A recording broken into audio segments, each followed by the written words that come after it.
چھیڑا جائے. اگر پھر خون خرابہ ہوا، لا منسٹر صاحب آپ نے بہت اچھی بات کی،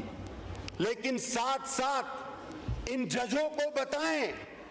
کہ یہ فتنہ تم پیدا کر رہے ہو، ایسے فیصلے دے کے ہم نہیں.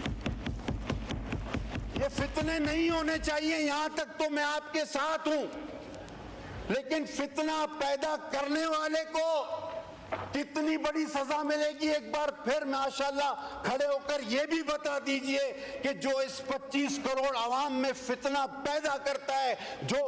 پتہ نہیں کتنی لاکھوں میں تنخواہیں لے کر اس قوم کو اپنی قلم کے ذریعے اس آگ میں جھونکنا چاہتا ہے، ہمارے ایمانوں پر ضرب لگانا چاہتا ہے، ہمارے جذبات پہ کھیلنا چاہتا ہے، اس کو کتنی بڑی سزا ہم دینے جا رہے ہیں، یہ بھی پتہ ہونا چاہیے. جی لہذا